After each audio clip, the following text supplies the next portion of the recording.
جی السلام علیکم تفسیر صاحب، خیرت سے ہیں؟ جی وعلیکم السلام یا علی مدد جی. یا علی مدد، یا علی علیہ السلام۔ پہلے تو میں آپ کو سلام پیش کرتا ہوں جی. اللہ آپ کو عزت دے، کیا بات. مولا اللہ آپ کو پنچم سلامتی دے، پاک آپ کی خیر کر. مولا آپ اللہ کی آپ خیر کو کر. عزت دے۔ Thank you sir. تو ایک ریکویسٹ ہے سر قبلہ. جی جی ایک ریکویسٹ ہے اور ایک کوشچن ہے. ہاں ریکویسٹ یہ ہے کہ میں بڑی دیر سے سن رہا ہوں، یہ 3-4 دفعہ یہ مسئلہ پیش ہوا ہے کہ جب نبی پاک نے غار والی بات ہے نا، جب نبی پاک نے ہجرت کی تو ہوں ابو بکر ساتھ تھے، تو وہاں 2 لفظ استعمال کرتے ہیں. بحث میں نے آپ کی بحث کی ہے. ایک ہے تحزن، ایک ہے خوف. ہوں تو وہاں اگر خوف ہوتا نا، خوف، جی جی تو پھر تو درست تھا. ہاں جی. ہوں جی کیونکہ خوف کی جو ہے نا فطرت، وہ ہے چپ ہونا، خاموش ہوں ہونا. ہوں تو جو تحزن کی ہے نا وہ فطرت، وہ ہے آواز بلند ہونا. ہوں ہاں جی. تو ادھر لفظ آیا تحزن کا، ہوں تو آواز بلند کیا اوپر، جس سے آیت آئی ہے جی. وہ اس لیے آواز بلند کی ہے کہ کوئی آ جائے جی. تو یہ تھا میری ایک گزارش تھی. تو ہوں۔ کوشچن میرا جو ہے نا وہ درود کے اوپر ہے کہ اللہ کہتا ہے کہ نہیں میں آپ درود کو بھیجو سمجھا دوں یہ محمد پر. تازن کیوں ہے، آپ نے جو بتایا وہ صحیح نہیں ہے۔ تحزن ہوتا ہے میرے ہاں جی. بھائی، ہاں تازن ہوتا ہے غم کا مطلب، غم ہوتا ہے گزشتہ کے لیے، خوف ہوتا ہے آئندہ کے لیے، یا ہمیشہ اس طرح ہوتا ہے۔ حزن کس لیے ہوتا ہے؟ حزن اس لیے ہوتا ہے کہ آپ کوئی واقعہ ہو چکا ہے، جو ایک نقصان آپ کا ہوا ہے، ایک خطرہ آپ پہ آیا، ایک جی نقصان ہوا، ایک مصیبت آئی ہے، اس پہ آپ کو حزن ہے۔ خوف کا مطلب یہ ہے کہ ابھی کچھ نہیں ہوا، ابھی کوئی لیکن آنے کا احتمال ہے، توقع ہے، ڈر ہے، ٹھیک ہے نا؟ تو ایک مکروہ چیز واقع اگر ہو جائے تو اس پہ حزن ہوتا ہے، اگر ابھی واقع نہیں ہوا ہونے کا توقع ہے تو اس پہ خوف ہوتا ہے۔ ابھی ابو بکر رسول پاک صلی اللہ علیہ وسلم کے ساتھ غار میں ہیں، تو پیغمبر فرماتے ہیں لا تحزن، تو غمگین نہ ہونا۔ تو یہاں پہ غم کا کوئی وجہ ہی نہیں ہے، کیونکہ یہاں پر جی کچھ ہوا، جی مصیبت کوئی نازل نہیں ہوئی پیغمبر کو۔ نہیں. تو اگر یہ ابو بکر مومن ہے، رسول اللہ صلی اللہ علیہ وسلم کی تشویش ہے اس کو یہ اس لیے اس کو ڈر ہے کہ بھئی ہم قتل نہ ہو جائے، کفار کے ساتھ یہ نہیں ملا ہوا، تو پیغمبر کو یہ کہنا چاہیے کہ لا تخف، ڈرنا نہیں۔ رسول اللہ صلی اللہ علیہ وسلم ابو بکر سے کہتا ہے حزن نہیں کرنا۔ یہ حزن ابھی، وہ حزن تو پیچھے کچھ ہوا بھی نہیں ہے نا، ابھی کوئی شخص مرا ہے، کوئی شخص نہیں مرا، ہاں جی. کوئی قتل ہوا، کوئی قتل نہیں ہوا۔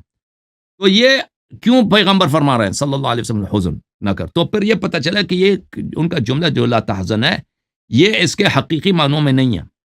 یہ کس معنوں میں؟ اس معنی میں ہے کہ رسول اللہ صلی اللہ علیہ وآلہ وسلم اس کا مذاق اڑا رہے ہیں،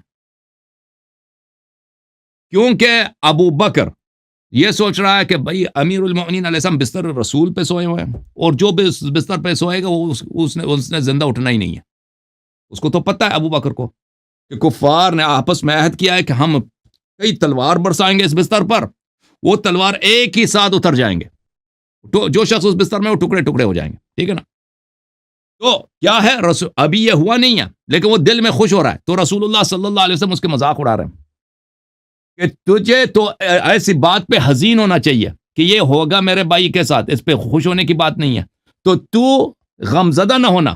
یہ اس طرح ہے کہ مثلا قرآن مجید میں کہ ایک شخص جہنم میں جاتا ہے نا، اس کو ملائکہ اس کو کہتے ہیں ذق انک انت العزیز الکریم، چکیے نا، چکیے، آپ بڑے بڑے بڑے عظیم سید ہیں، آپ تو بڑے بزرگ آدمی ہیں، سردار ہیں، تو آپ چکیے، ذرا عذاب چکیے، یہ عذاب چکیے، اس کا مذاق اڑانا۔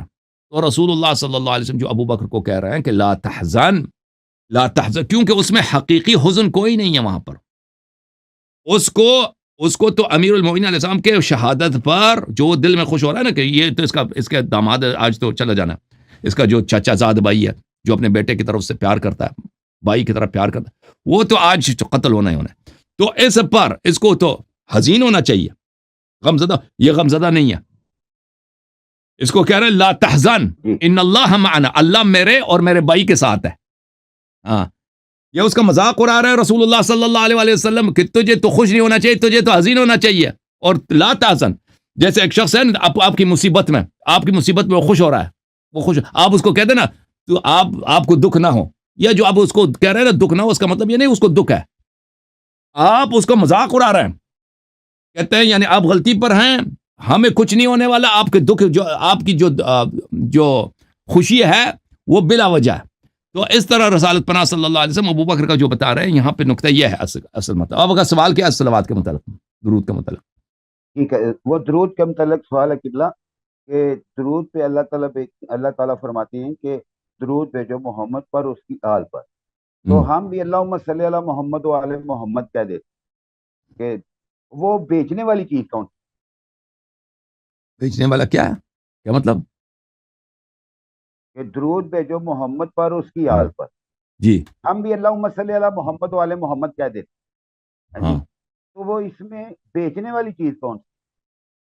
تو یہ درود جب ہم بیچتے ہیں نا، اس کا مطلب ہے اللہ اپنی نعمت یہ دعا ہے، اے اللہ اپنی نعمت اپنی رحمت نازل فرما محمد و آل محمد علیہ السلام پر، یا اللہ اپنی برکات نازل فرما. وہ جو ہم کچھ نہیں بیچتے، ہم دعا کر رہے ہیں، یہ دعا ہے اے اللہ آل محمد و آل محمد علیہ السلام پہ اپنی رحمت اپنی برکات اپنا اکرام اپنا انعام ان پہ نازل فرما. یہ ایک دعا ہے، ٹھیک ہے نا. سبحان اللہ آپ کو سلام پیش عزت، کرتے ہیں سر آپ. اللہ آپ کو عزت، اللہ تھینک یو آپ کی سر، عزت. اللہ آپ کو سلامتی دے. اللہ تھینک یو میرے بھائی.